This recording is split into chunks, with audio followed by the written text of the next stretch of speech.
اللہ وعلی آلہ وصحبہ ومن والہ۔ آج مثالی محلہ کمیٹی کی طرف سے ایک افطاری پروگرام رکھا گیا ہے جس میں تمام اہل محلہ کو جمع کیا گیا ہے۔ یہ ماہ رمضان ویسے بھی ملت کے افراد کو اتحاد کی لڑی میں پروتا ہے، وحدت کے کھونٹے سے باندھتا ہے، اور ماہ رمضان کا مقصد ہی یہ ہے کہ مضبوط اجتماعیت قائم کی جائے، اور اسی کے لیے دنیا بھر کے مسلمان ماہ رمضان میں ایک ہی مہینے میں روزہ رکھتے ہیں، ایک ہی مہینے میں افطار کرتے ہیں، ایک ہی مہینے میں سحری کرتے ہیں۔ یہ ہماری گویا اجتماعیت کا ثبوت ہے۔ اسلام بھی چاہتا ہے کہ اجتماعیت قائم ہو اور مضبوط اجتماعیت قائم ہو۔ ہم میں سے ہر فرد گویا ایک اینٹ ہے، ہم میں سے ایک فرد گویا ایک مضبوط اینٹ ہے، ایک کچی اینٹ ہے جس کو ماہ رمضان کی بھٹی سے گزارا جا رہا ہے۔ ماہ رمضان کی بھٹی سے گزار کر اسے مضبوط اینٹ کی شکل دے کر اجتماعیت کی عمارت میں اسے جڑ دیا جاتا ہے، اور ایک مضبوط عمارت قائم کی جاتی ہے جو بنیان مرصوص ہے۔ اور روزے کا مقصد اور رمضان کا مقصد بھی یہی ہے۔ جہاں فرد کی اصلاح مقصود ہے، وہیں اجتماعیت کی اصلاح اور اجتماعیت کو مضبوط بنانا ہے۔ تو یہ بھی ایک کڑی ہے، پورے اہل محلہ کو ایک ساتھ جمع کیا جائے اور کچھ دین کی باتیں اور رمضان کے بارے میں سلسلے میں کچھ باتیں ہوں، اور اس اتحاد کی لڑی کو اور مضبوط کیا جائیں، اور ملت کو اتحاد کی لڑی میں کھونٹے میں باندھا جائے۔ تو میں سب سے پہلے مولانا شافع صاحب کو دعوت سخن دوں گا کہ وہ آئیں اور ماہ رمضان کے سلسلے میں، افطار کے سلسلے میں کچھ باتیں آپ کے سامنے رکھیں۔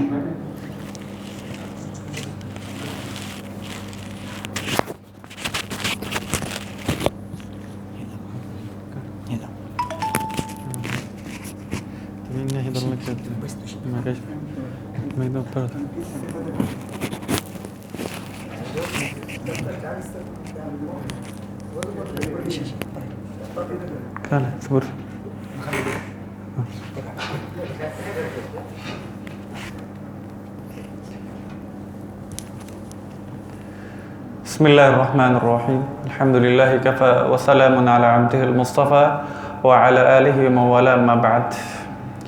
رب اشرح لي صدری ويسر لي امری واحلل عقدۃ من لسانی یفقهوا قولی۔ اعوذ باللہ من الشیطان الرجیم، بسم اللہ الرحمن الرحیم۔ یا ایہا الذین آمنوا کتب علیکم الصیام کما کتب علی الذین من قبلکم لعلکم تتقون۔ صدق اللہ العلی العظیم۔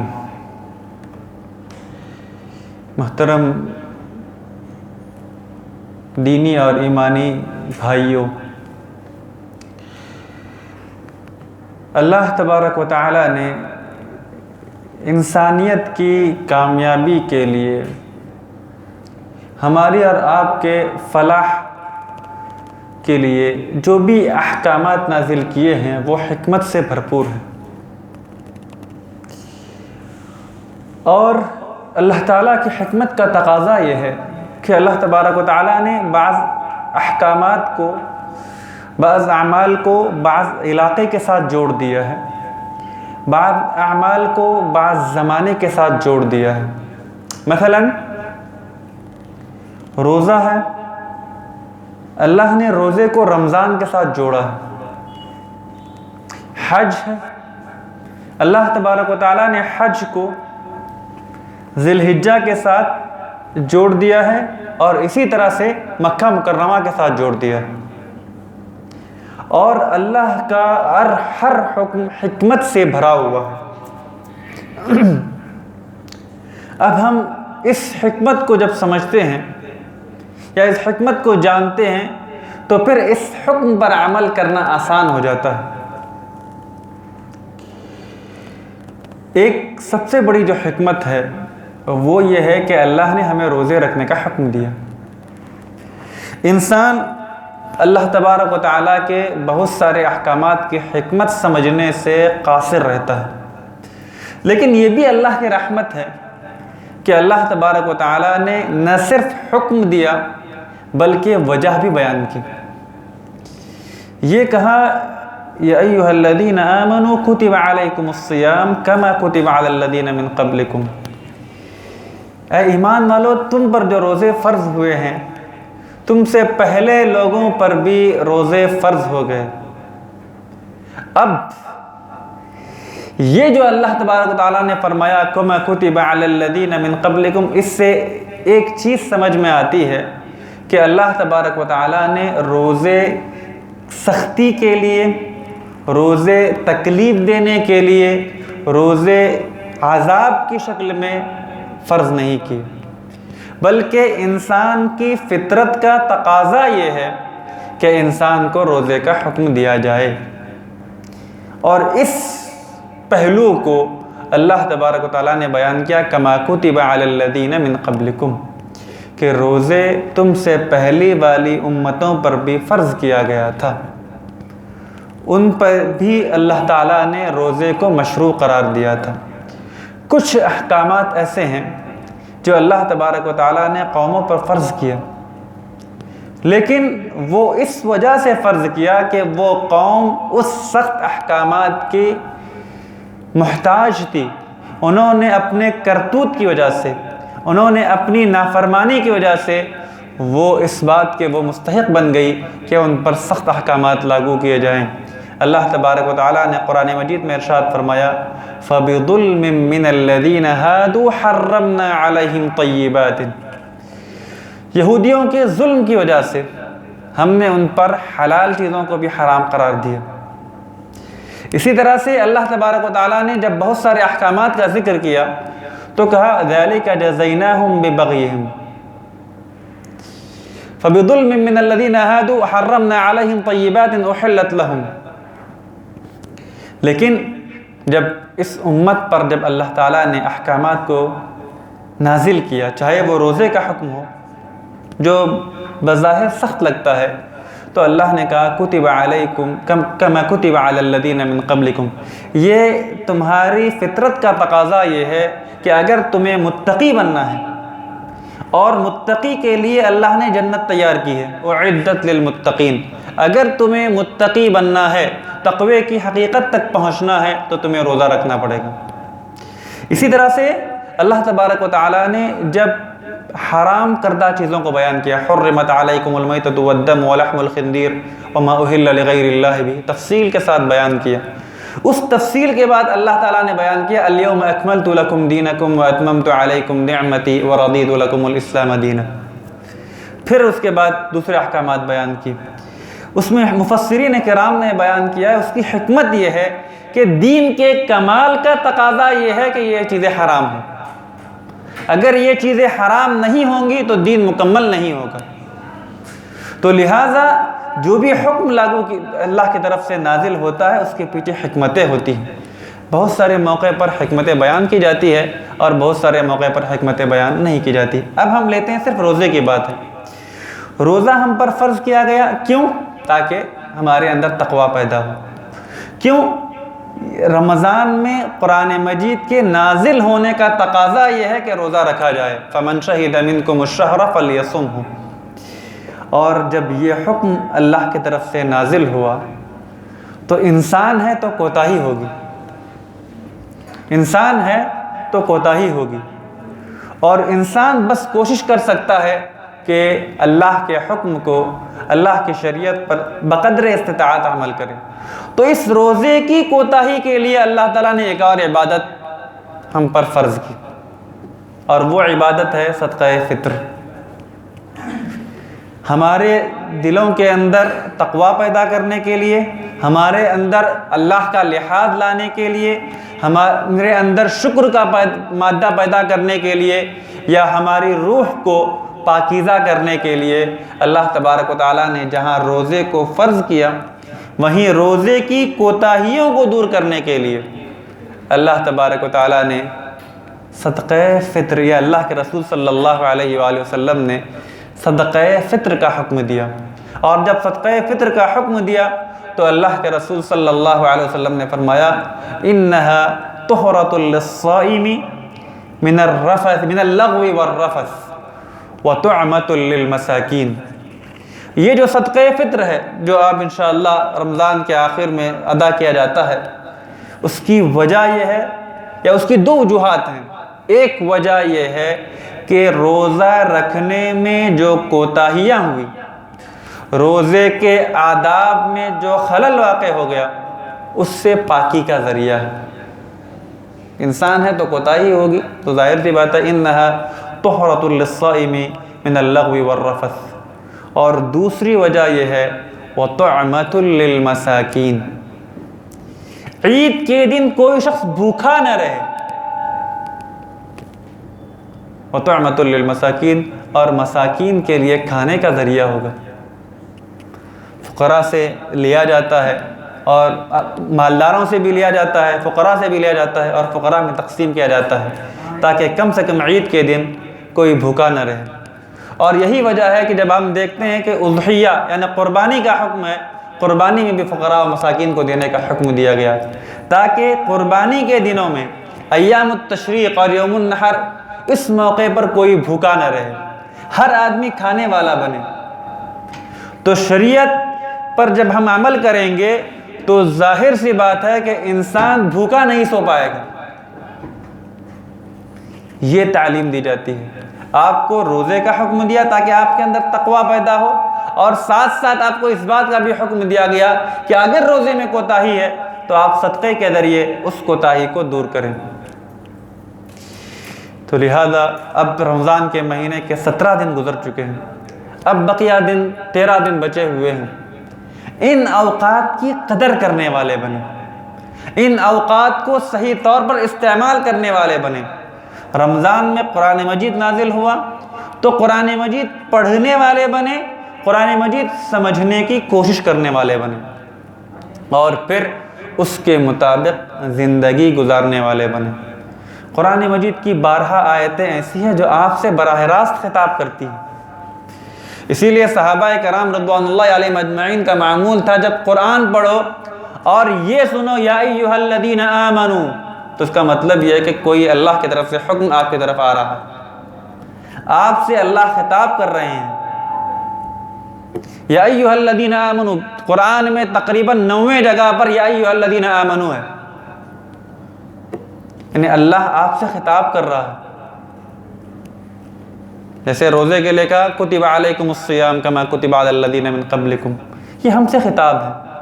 اسی طرح سے دیگر احکامات کے سلسلے میں بھی ہے، ہم سے خطاب ہو رہا ہے۔ یہ اللہ کی کتاب ہے، یہ ہمارے پڑھنے کے لیے ہے، ہمارے عمل کرنے کے لیے، اور اسی میں ہماری کامیابی ہے۔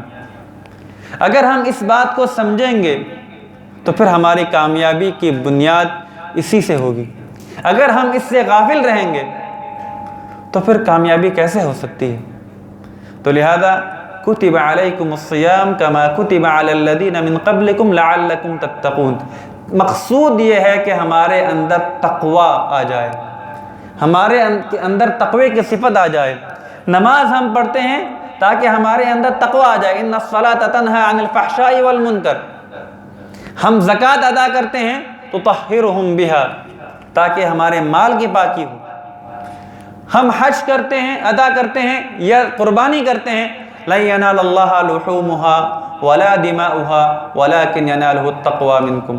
نکاح و طلاق کے احکامات میں بھی اللہ نے فرمایا حقا علی المتقین واتقوا اللہ ما استطعتم۔ جتنے احکامات دیکھیں گے آپ کو ایک چیز جو نظر آتی ہے مشترکہ، کہ انسان تقوی والا بن جائے، اللہ اور اللہ کے محارم کے درمیان کوئی چیز حائل ہو جائے، وہ اللہ کے حرام کردہ چیزوں کو ادا کرنے والا نہ ہو، اس پر عمل کرنے والا نہ ہو۔ حدیث پاک میں اللہ کے رسول صلی اللہ علیہ وسلم نے فرمایا اتعجبون من غیرت سعد انا اغیر منہ واللہ اغیر منی۔ کیا تمہیں حضرت سعد کی غیرت پر تعجب ہو رہا ہے؟ ایک تفصیلی واقعہ ہے، کہا کہ مجھے ان سے زیادہ غیرت ہے اور اللہ تبارک و تعالیٰ سب سے زیادہ غیرت مند ہیں۔ اور وغیرت اللہ ان یأتی المرء محارمہ، اور اللہ کی غیرت اس وقت جاگ جاتی ہے یا اس وقت غیرت آ جاتی ہے جب انسان اللہ کی حرام کردہ چیزوں کا ارتکاب کر لے۔ اور اس روزے کے ذریعے انسان کی حفاظت کی جاتی ہے۔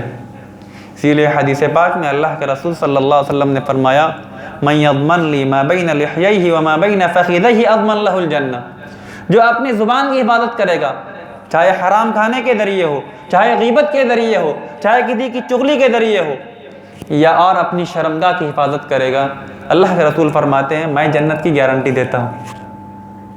اور روزے میں اللہ کے رسول نے فرمایا من لم يدع قول الزور والعمل به فليس لله حاجة في ان يدع طعامه وشرابه۔ ہمیں یہ دیکھنا ہے کہ ہم روزہ رکھ کر تجارت میں دھوکہ تو نہیں دیتے، ہم روزہ رکھ کر لوگوں سے جھوٹ تو نہیں بولتے، ہم روزہ رکھ کر حرام چیزوں سے افطار تو نہیں کرتے، تو پھر یہ روزہ صرف فرض ادا کرنے والا ہوگا، اس کے اثرات دلوں میں نہیں ہوں گے۔ ہم یہ توقع کرتے ہیں کہ ہم یہ عہد کر لیں کہ اللہ تبارک و تعالیٰ نے جو ہمیں روزے کا حکم دیا ہے، اور اس سال اللہ کے حکم کی تعمیل میں جو ہم نے روزہ رکھا ہے، ہم روزے کے مقاصد پر اترنے والے بنیں گے، ہمارے اندر صبر کا مادہ پیدا ہوگا، ہمارے اندر تقوی کا مادہ پیدا ہوگا۔ سورہ یوسف میں اللہ تبارک و تعالیٰ نے حضرت یوسف علیہ السلام کا پورا قصہ بیان کیا، اور اس قصے کو اللہ تبارک و تعالیٰ نے 3 صفات میں ختم کر دیا۔ انہ من یتقی ویصبر فإن اللہ لا یضیع اجر المحسنین، جو صبر کرے گا اور تقوی اختیار کرے گا، اللہ تعالیٰ احسان کرنے والے کے اجر کو ضائع نہیں کرتے۔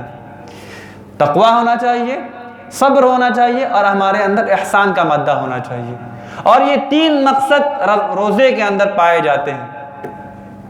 روزہ صرف انسان اللہ کے لیے رکھتا ہے، اور احسان ان تعبد اللہ کأنک تراہ فإن لم تکن تراہ فإنہ یراک۔ روزے میں ریا کا امکان نہیں ہوتا، روزے میں تقوی کی ترغیب ہوتی ہے اور صبر کی تعلیم ہوتی ہے۔ اگر ہم نے ان چیزوں کو اپنایا تو ہمارے لیے کامیابی ہے، اگر ہم نے ان چیزوں کو نہیں اپنایا تو پھر ہمارے لیے ناکامی ہے اور خسارہ ہے۔ اللہ تبارک و تعالی ہمارے اندر تقوی کی صفت پیدا فرمائے، ہمارے اندر صبر کی صفت فرمائے اور عطا فرمائے، اور ہمیں محسنین میں شامل کرے، آمین۔ وآخر دعوانا ان الحمدللہ رب العالمین۔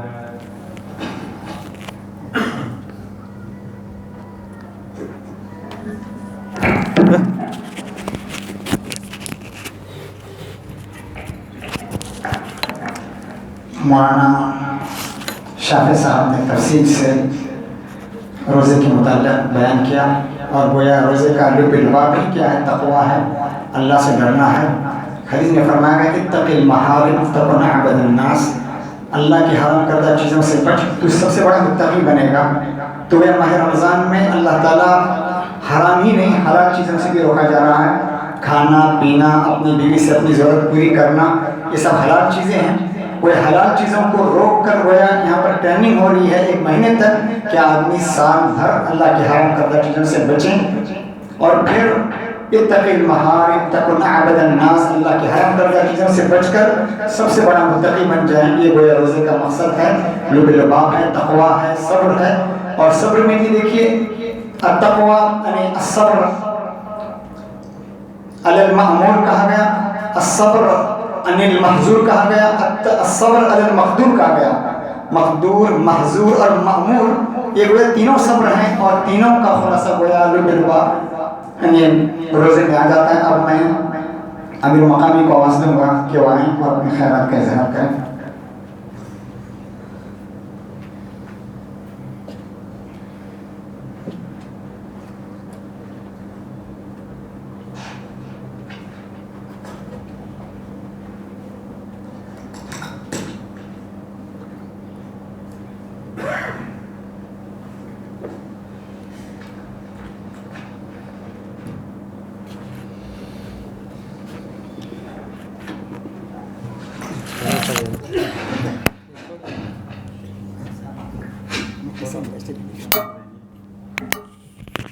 الحمدللہ رب العالمین والصلاۃ والسلام علی رسول کریم۔